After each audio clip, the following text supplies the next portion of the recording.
ಒಂದು ಘಟನೆ ಆದದ್ರ ಬಗ್ಗೆ ನಾನು ನಿಮಗೆ ಹೇಳಬೇಕು. ನನ್ನ ಸ್ನೇಹಿತ ಚೆನ್ನೈನಲ್ಲಿದ್ದ. ಅವನು ಆದಂಥ ಘಟನೆ ನನಗೆ ಹೇಳಿದಾಗ ಅದನ್ನು ಬರೆದು ಸುಮಾರು ಇಂಟರ್ನೆಟ್ಟಲ್ಲಿ ಹಾಕಿ ಒಂದು 12-13 ವರ್ಷ ಆಗಿರಬೇಕು ನಾನು ಇಂಟರ್ನೆಟ್ಟಲ್ಲಿ ಹಾಕಿ. ಅದ್ರ ಬಗ್ಗೆ ಸುಮಾರು 28,000 ಪತ್ರ ಬಂದಿದ್ದಾವೆ ನನಗೆ, ಮೇಲ್ಸ್ ಬಂದಿದ್ದಾವೆ. ಎಲ್ಲರೂ ಹೇಳಿದು ಈ ಕತೆ ನನ್ನ ಜೀವನ ಬದಲಾಯಿಸ್ತು ಅಂತ. ಅದೊಂದು ಕತೆ ಹೇಳಬೇಕು ನಿಮಗೆ ನಾನು. ಇದಾದದ್ದು ಮದ್ರಾಸಲ್ಲಿ, ಅದಕ್ಕೆ ಚೆನ್ನೈ ಅಂತ ಕರಿತೀವಿ. ಅವನು ಹ್ಯೂಲೆಟ್ ಪ್ಯಾಕರ್ಡ್ ಕಂಪ್ನಿಯಲ್ಲಿ ಸೀನಿಯರ್ ಮ್ಯಾನೇಜರ್ ಆಗಿದ್ದ. ಶನಿವಾರ ಭಾನುವಾರ ರಜೆ, ಆರಾಮಾಗಿ ಪೇಪರ್ ಓದ್ತಾ ಇದ್ದ. ಅವನ ಹೆಂಡತಿ ಬಂದಳು.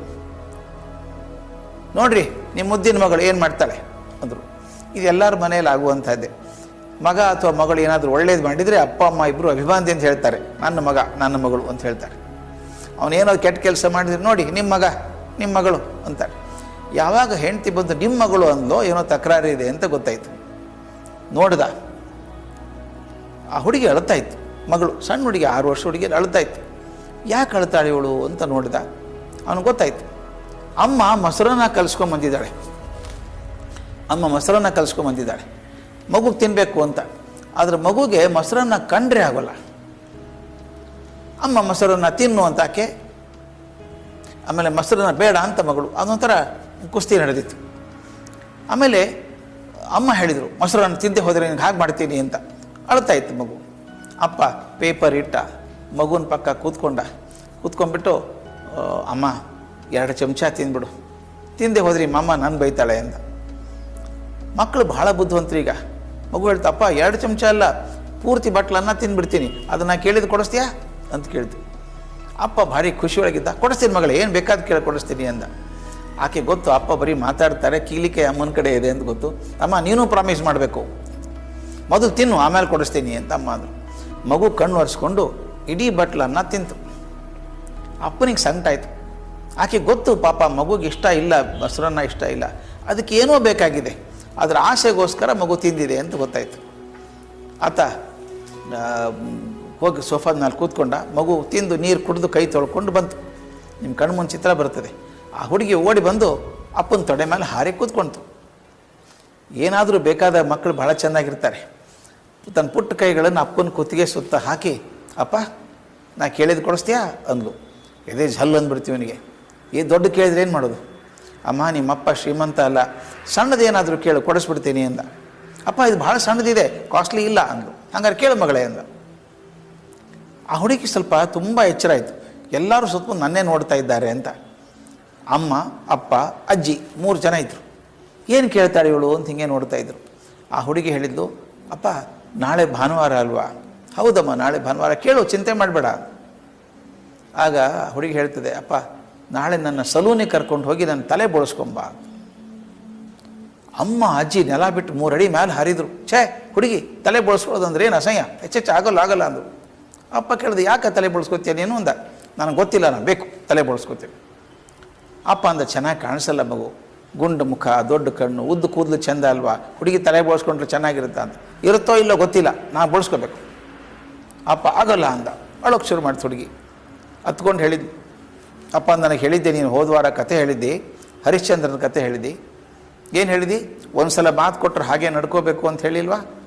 ಈಗ ನೀ ಮಾತು ಕೊಟ್ಟಿದ್ದೆ ಕೊಡಿಸ್ತೀನಿ ಅಂತ, ಮತ್ತು ನಾನು ಕೇಳಿದ್ದು ಕಾಸ್ಟ್ಲಿ ಇಲ್ಲ, ಇದು ಬೆಲೆ ಇಲ್ಲ, ಅದಕ್ಕೆ ಮಾಡಿಸ್ಬೋದಲ್ಲ.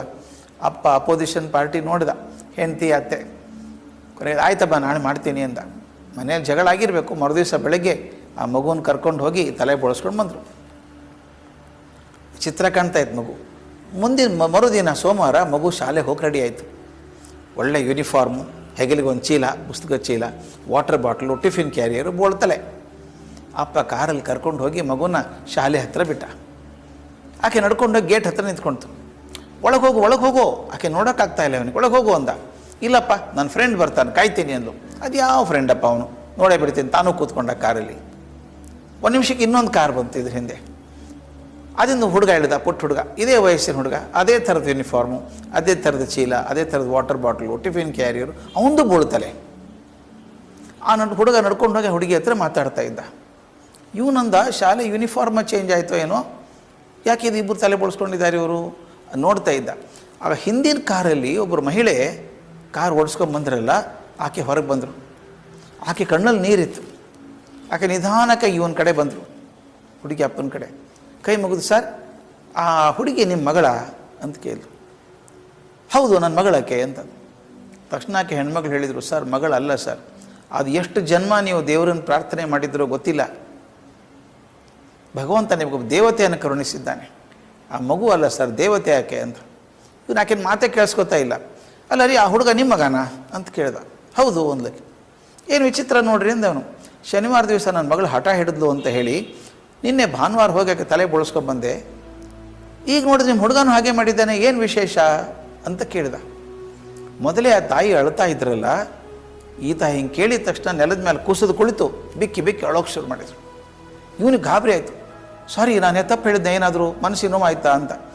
ಏನಿಲ್ಲ ಸರ್, ನನಗೆ ತಡ್ಕೊಳ್ಳೋಕ್ಕಾಗಲಿಲ್ಲ ಭಾವನೆಗಳನ್ನು, ಕ್ಷಮಿಸ್ಬೇಕು ಅಂತ ಕಣ್ಣು ಒರೆಸ್ಕೊಂಡು ಹೇಳಿದ್ರಾಕೆ. ಆತ ನನ್ನ ಒಬ್ಬನೇ ಮಗ ಸರ್, ಹುಟ್ಟಿದ್ದು ಒಂದೇ ಅದು. 3 ವರ್ಷಗಳಿಗೆ ಜ್ವರ ಬರ್ತಾಯಿತ್ತು ಅವನಿಗೆ, ಔಷಧಿ ಕೊಡಿಸಿದ್ವಿ ಕಮ್ಮಿ ಆಗ್ತಾಯಿತ್ತು. ಈಗ 1 ವರ್ಷದಿಂದ ತುಂಬ ಜಾಸ್ತಿ ಆದಾಗ ಡಾಕ್ಟ್ರ್ ಕಡೆ ಪರೀಕ್ಷೆ ಮಾಡಿದಾಗ ಹೇಳ್ತಾರೆ, ನಿಮ್ಮ ಮಗನಿಗೆ ರಕ್ತದ ಕ್ಯಾನ್ಸರ್ ಇದೆ, ಇನ್ನು ಬದುಕೋದು ಜಾಸ್ತಿ ಇಲ್ಲ, ಅವನು ಬಹಳ ಹೆಚ್ಚು ಅಂದರೆ ಇನ್ನೊಂದು 2 ತಿಂಗಳು 3 ತಿಂಗಳು ಬದುಕ್ತಾನೆ, ಅವನಿಗೆ ಕೆಮೊಥೆರಪಿ ಟ್ರೀಟ್ಮೆಂಟ್ ಶುರು ಮಾಡಬೇಕು ಅಂತ ಹೇಳಿದ್ದಾರೆ. ನಮ್ಗೆ ಗಾಬರಿ ಆಗೋಯ್ತು ಸರ್. ಕೆಮೊಥೆರಪಿ ಟ್ರೀಟ್ಮೆಂಟ್ ಕೊಡ್ತಾ ಇದ್ದೀವಿ. ಆ ಡಾಕ್ಟ್ರ್ ಹೇಳಿಬಿಟ್ರು, ನಿಮ್ಮ ಮನೇಲಿ ಅತಿಥಿ ಇದ್ದಂಗೆ ಇರ್ತಾನೆ, ಅವನು ಯಾವಾಗ ಬೇಕಾದರೂ ಹೋಗ್ಬೋದು, ಸಿದ್ಧ ಆಗಿರಿ, ಮಾನಸಿಕವಾಗಿ ಸಿದ್ಧ ಆಗಿ ಅಂತ ಹೇಳಿದರು. ಕೆಮೊಥೆರಪಿ ಮುಗಿಸ್ಕೊಂಬಂದಾಗ ತುಂಬ ಕಷ್ಟಪಡ್ತಾನೆ ಹುಡುಗ. ನಿಮ್ಮ ಮಗಳಿದ್ದಾಳಲ್ಲ ದೇವತೆ ಅಂತ ಹೇಳಿದೆ, ಆಕೆ ನಮ್ಮ ಮನೆಗೆ ಬರ್ತಾಳೆ, ಹುಡುಗನ ಜೊತೆ ಕೂತ್ಕೋತಾಳೆ, ಶಾಲೆಗೆ ಬಾರೋ ಮನಸ್ಸಿಗೆ ಸಮಾಧಾನ ಆಗುತ್ತೆ ಅಂತಾಳೆ. ಅವನು ಬರ್ಕೊಳ್ಳೋಕ್ಕಾಗಲ್ಲ ನನಗೆ ಅಂತಾನೆ. ನಾ ಬರ್ಕೋತೀನಿ ಬಾರೋ ಅಂತಾಳೆ. ಮೊನ್ನೆ ಶುಕ್ರವಾರ ದಿವಸ ಅಂತಾನು ಡಾಕ್ಟ್ರು ಕೂಡ ಆಸೆ ಬಿಟ್ಟಿದ್ರು. ಈ ಹುಡುಗಿ 1 ತಾಸು ನನ್ನ ಮಗನ ಹತ್ರ ಕೂತ್ಕೊಂಡು, ನೀ ಶಾಲೆಗೆ ಬಾರೋ ಸೋಮವಾರ, ಆರಾಮ ಅನಿಸುತ್ತೆ ಅಂತ. ನನ್ನ ಮಗ ಹತ್ಕೊಂಡು ಹೇಳಿದ, ಇಲ್ಲ ನಾನು ಬರೋಲ್ಲ, ನಗುತ್ತಾರೆ ನಾನು ನೋಡಿ ಅಂತ. ನಿಮ್ಮ ಮಗಳು ಏನು ಮಾಡಿದ್ಲು ಗೊತ್ತಾ, ತನ್ನ ಪುಟ್ಟ ಕೈಯನ್ನು ನನ್ನ ಮಗನ ಕೈ ಮೇಲೆ ಹಾಕಿ, ನಾ ಪ್ರಮಾಣ ಮಾಡಿ ಹೇಳ್ತೀನಿ ಬಾರೋ, ನೀನು ನೋಡಿ ಯಾರೂ ನಗಲ್ಲ, ನನ್ನ ನೋಡಿ ನಕ್ಕರೂ ಅಡ್ಡಿ ಇಲ್ಲ, ನಿನ್ನ ನೋಡಿ ನಗಲಾದಾಗ ಮಾಡ್ತೀನಿ ಬಾ ಅಂದು. ಆಕೆ ಮಾತು ನಂಬಿಕೊಂಡು ನನ್ನ ಮಗ ಮೊಟ್ಟ ಮೊದಲ ಬಾರಿಗೆ ಶಾಲೆಗೆ ಬಂದಿದ್ದಾನೆ.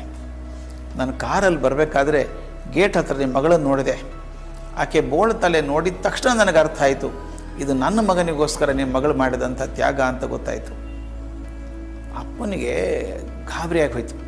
ಮುಖವನ್ನು ಕೈಯಲ್ಲಿ ಹಿಡಿದು ಬಿಕ್ಕಿ ಬಿಕ್ಕಿ, ಅತ್ತ ಅಮ್ಮ ಈ ಜನ್ಮದಲ್ಲೇನೋ ನನ್ನ ಮಗಳಾಗಿ ಹುಟ್ಟುಬಿಟ್ಟಿದ್ಯಮ್ಮ, ನೀನು ಮುಂದಿನ ಜನ್ಮದಲ್ಲಿ ಮಗಳಾಗಿ ಹುಟ್ಟಬೇಡ, ತಾಯಿಯಾಗಿ ಹುಟ್ಟಿ ಮತ್ತೊಬ್ಬರನ್ನ ಅಕಾರಣವಾಗಿ ಪ್ರೀತಿ ಮಾಡೋದು ಹೇಗೆ ಅಂತ ಕಲಿಸ್ಕೊಡು ಅಂತ ಕೇಳಿದ್ದಂತೆ. ನಾವೆಲ್ಲರೂ ಹಾಗೆ ಇದ್ವಿ ಸ್ವಾಮಿ, ಸಣ್ಣವರಿದ್ದಾಗ ಎಲ್ಲ ಹಂಚ್ಕೊಂಡು ಬದುಕ್ತಾ ಇದ್ವಿ. ಒಂದು ದಿವಸ ಅಮ್ಮ ಹೇಳಿದರು, ನಿನ್ನ ಡಬ್ಬದಲ್ಲಿ ಸ್ವೀಟ್ ಹಾಕಿದ್ದು ಎಲ್ಲರೂ ಕೊಟ್ಟು ಬರಬೇಡ, ಬೇರೆ ಕೂತಿಂದು ಬಾ, ಬೇರೆ ಕೂತಿಂದು ಬಂದೆ. ನಿನ್ನ ಪುಸ್ತಕ ಅವನಿಗೆ ಕೊಡಬೇಡ, ಅವನಿಗೂ ಅಷ್ಟೇ ಮಾರ್ಕ್ಸ್ ಬರುತ್ತೆ. ನಿನ್ನ ಆಸ್ತಿ ತಮ್ಮನಿಗೆ ಹೇಳಬೇಡ, ಬೇಡ ಬೇಡ ಬೇಡ ಬೇಡ ಅಂದು ಸಣ್ಣ ದ್ವೀಪ ಆದಂಗೆ ಆಗ್ಬಿಟ್ಟಿದ್ದೀನಿ ನಾನು. ಎಲ್ಲಿವರೆಗೂ ನಾನು ಒಬ್ಬನೇ ಆಗ್ತೀನೋ ಯಶಸ್ಸು ನನಗೆ ಕನಸಾಗ್ಬಿಡುತ್ತದೆ. ಎಲ್ಲಿ ಹಂಚಿಕೊಂಡು ಬದುಕ್ತೇನೋ ಆಗುತ್ತೆ. ಅಂದರೆ ಎಲ್ಲರೂ ಸನ್ಯಾಸಿಗಳಾಗಬೇಕು ಅಂತ ನಾನು ಹೇಳ್ತಾ ಇಲ್ಲ, ಚೆನ್ನಾಗಿ ಬದುಕಿ ಪ್ರಾಮಾಣಿಕವಾಗಿ ಗಳಿಸಿ. ಆದರೆ ಪಕ್ಕದಲ್ಲೇ ಕುಳಿತಂಥವರ ಕಣ್ಣಲ್ಲಿ ಒಂದು ಹನಿ ನೀರು ಬಂದಾಗ ವಸ್ತ್ರ ತೆಗೆದು ಒರೆಸುವಷ್ಟಾದರೂ ಮನುಷ್ಯತ್ವ ಬರದೇ ಹೋದರೆ ನನ್ನ ಜೀವನಕ್ಕೆ ಯಾವ ಅರ್ಥನೂ ಇಲ್ಲ. ಅದಕ್ಕೆ ಸಾಕ್ರೆಟಿಸ್ ಭಾಳ ಚಂದ ಹೇಳ್ತಾನೆ, ಯಶಸ್ಸಿನ ಜೀವನ ಯಾವುದು ಅನ್ನೋದು ಕೊಡೆ ಮಾತು ಹೇಳ್ತಾನೋ. ಯಾವುದು ಅಂದರೆ, ನೀವು ಸತ್ತಾಗ ಎಷ್ಟು ಜನ ಅಳುತ್ತಾರೋ ಅದ್ರ ಮೇಲೆ ನಿಮ್ಮದು ಯಶಸ್ಸು ಗೊತ್ತಾಗ್ತದೆ ಅಂತ. ನೀವು ಸತ್ತಾಗ ಎಷ್ಟು ಜನ ಬಂದು ಅಳುತ್ತಾರೋ ಅದ್ರ ಮೇಲೆ ನಿಮ್ಮ ಯಶಸ್ಸು ಗೊತ್ತಾಗ್ತದೆ ಅಂತ. ಹೋದ ನಾವು ಒಳ್ಳೇದಾಯ್ತು ಬಿಡು ಅಂದರೆ ಅದು ಅಸಫಲ ಜೀವನ. ಆದರೆ ಇರಬೇಕಾಗಿತ್ತು 4 ವರ್ಷ ಅವನು ಒಳ್ಳೆ ಮನುಷ್ಯ ಅಂತ ಜನ ಅನ್ನೋದಾದರೆ ಅದು ಯಶಸ್ಸಿನ ಜೀವನ. ಸೊ ಯಶಸ್ಸು ಅನ್ನೋದು ನನ್ನ ಪರಿಶ್ರಮದಿಂದ, ನನ್ನ ಜೀವನೋತ್ಸಾಹದಿಂದ, ನನ್ನ ಸಾಮಾಜಿಕ ಕಳಕಳಿಯಿಂದ ಬರಬೇಕಾದದ್ದು. ಇವತ್ತು ಯಾರ್ಯಾರು ದೊಡ್ಡವರು ಅಂತ ನಾನು ಗಮನಿಸ್ತೀನೋ ಅವರಲ್ಲಿ 3 ಕೂಡ ಆ ಮುಪ್ಪುರಿಗೊಂಡು ಕೂಡಿದ್ದರಿಂದ ಅವರ ಯಶಸ್ವಿ ಜೀವನ ಆಯಿತು.